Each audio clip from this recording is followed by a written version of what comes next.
I'm David Kelley, President and CEO of Chakana Copper. Chakana is a junior explorer focused on the Soledad project in Ancash, Peru. It's a high-grade copper, gold, silver system, predominantly hosted in tourmaline breccia pipes. We've recently published some results on the initial scout drilling from what we believe to be the intrusive center driving the entire mineral system. And I'm here today with you, Matt, to give you an update. Okay, David, I appreciate you jumping on. We've seen the press release, also seen the reaction of the market. Market has not liked the press release. So what's going on? Yeah, it's disappointing, Matt, to see that reaction. On the technical side of things, I'm very excited about what we've seen. We've just put out the first 3 holes from Mega Gold out of 8 holes that have been drilled, and we've also drilled 3 holes at La Jolla. So lots of information to come. Very, very early days. But the encouraging thing for me is that we've confirmed our initial thesis. This is a big hydrothermal system. Okay, we've got hundreds of meters of pervasive alteration. We're seeing sulfide concentrations up 10-15%. We're seeing disseminated pyrite in multiple different types of veins. Every single hole that we've drilled so far has chalcopyrite and molybdenite. Those are the ore minerals we're looking for. The geophysics is telling us that we've got high concentrations of sulfides that we can map across the entire Mega Gold target area, which is a large area. It's about 2.5 square kilometers, the entire target area. And the pyrite is essentially telling us that we've got pyrite halos, and those are very common features in porphyry systems. Once you're in the pyrite halo, you've got to find out where the hot spots are. Where are the intrusions at depth? We think we're at that high level porphyry environment. We've seen D veins, we've seen B veins. We've got local high grade intercepts of 11 grams gold, and in another case, 1.8 grams gold with 0.35% copper. Those are good grades. We need the long intercepts now. But we think we're collecting the information that's going to allow us to vector in on that and find that style of mineralization. But what does that mean, right? So I think for most people, what you just said will just sound like a lot of white noise. It's too technical for them to understand. They want you to be after gold, right? So you're finding everything but gold in the drilling, and they would say to you, I think quite rightly, is like, how much longer do we need to wait? Well, it's a good question. Exploration is a tricky business, right? It's very, very, very rare that you come out and just drill your first hole, slam dunk, world-class tier 1 discovery. Thank you very much. It just doesn't happen like that, right? And I tell people there's 3 things that can happen when you go out and do a maiden scout drilling program on a new target area. You can just drill absolute dusters, which means it's game over. You didn't see anything that was encouraging. There's no system there. You may have drilled a geophysical anomaly and explained it as being related to something that's completely not related to a mineral system. Okay, that's not the case here. The other end member of the spectrum is you can go out and drill a hole and hit it out of the park. You can have a major new discovery. Extremely rare to have something like that. What we have is we've confirmed a lot of our initial hypotheses, which is we've got a big system. We do think we're in the right environment. This big giant gold anomaly in soil that we have is telling us something, and our geophysics is working. We do think we're at a higher level. We need to find the hot spots, and in order to do that, you've got to vector towards where the center of the fluids, the hydrothermal fluids that are doing the alteration, where they're coming from. And we're collecting that information with this initial scout drilling program. We just started a hyperspectral core scanning program, which is really state-of-the-art way of modeling your mineralization or your mineral assemblages in 3 dimensions. And that gives you the ability to then vector towards the hotter spots. We lost a drill hole, unfortunately, that was drilling beneath high sulfidation advanced argillic alteration. That's the hole where we hit 11 grams gold higher up in that zone at a really important contact. So there's lots of good positive takeaways from this initial drill program. I'm very excited about the technical results from that initial release of information. Okay, so that's three holes. So you got five more to come.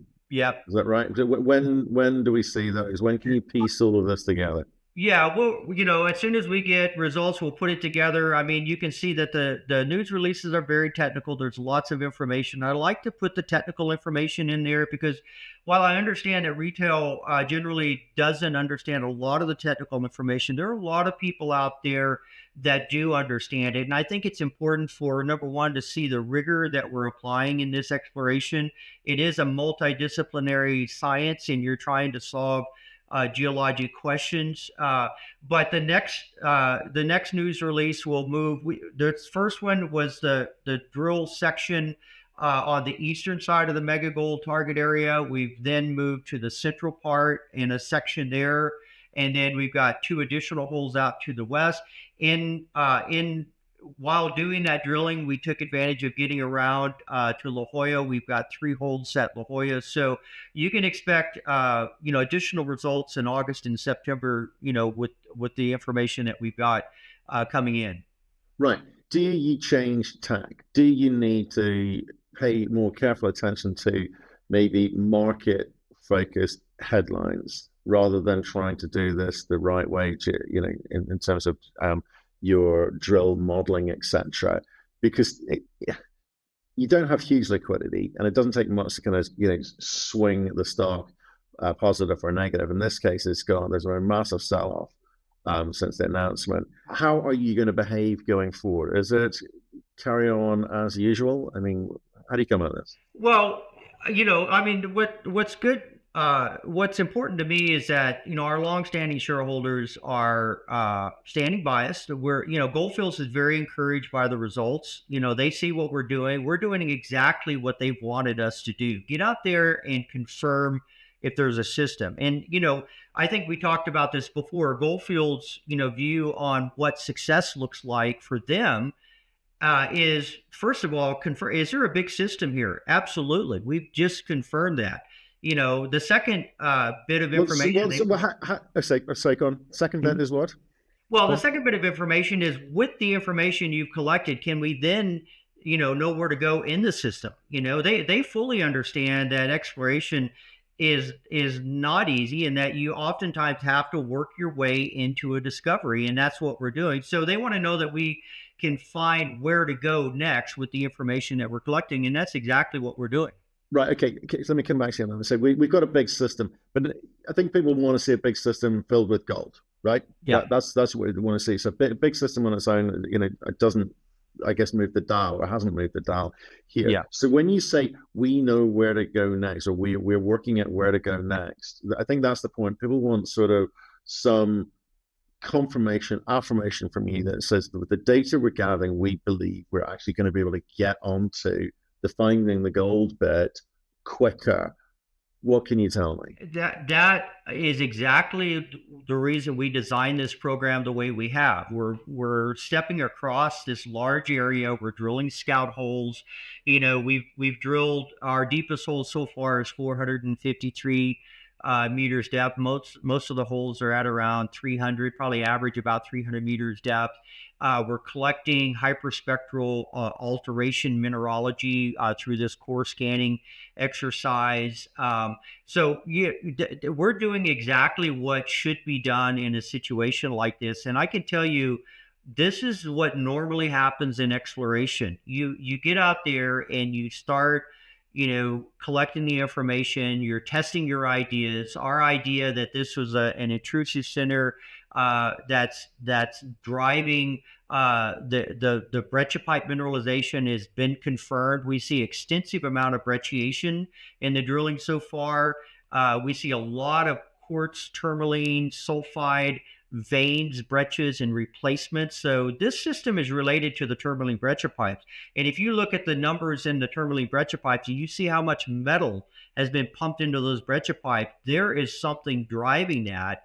We've also seen an intrusion in this round of drilling that we've never seen before. We've seen a late mineral intrusion. And when I say late mineral, the mineralization had already happened, and then the intrusion comes through it. And we know that because it has class of mineralization caught up in that intrusion. That's a very, very exciting development. Of course, what we're looking for is what we call the sin mineral intrusion, the intrusion that actually did the damage, brought the fluids, pumped the metals into the rocks, and that's what we're on to now. We're getting closer to figuring out where that is. So, stay tuned, Matt. It's very, very early in this exciting stage of exploration, and I couldn't be more excited. And don't forget, the first news release we put out in May, high grade breccia pipe, new discovery needs to be drilled out. We haven't even touched the Compañero breccia complex yet. Multiple high grade breccias at surface. We still have 52 breccia targets to test in addition to these tier 1 targets that we're testing now. So it's a very exciting time, and I encourage people to stay tuned.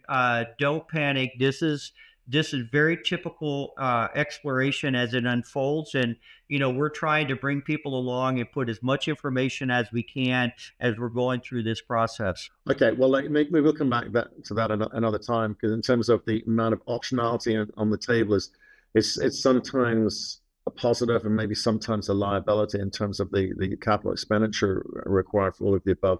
But it just takes, I guess, one good result, and the mood changes somewhat. But look, you're off to Rick Rule, shareholder of yours. You're off to Boca Raton conference. I think that's next week. Is that right? Yeah, that's right. I'll be there. Doug Silver, our chairman, is a keynote speaker at the conference. John Black will be there as well, representing Regulus. So we'll have 3 of our 5 directors there, and looking forward to it. Rick's conferences are the best in the world, in my opinion, in terms of bringing investors to these conferences. It's very, very well organized and set up, and we're looking forward to meeting with our investors there and telling the story about what we're doing. Beautiful. Look, okay. Appreciate your time today. We'll hopefully hear from you and after Boca Raton, and we're definitely looking forward to August, September to see those other 5 holes. Appreciate your time today. Thank you, Pat. Bye now. Thank you.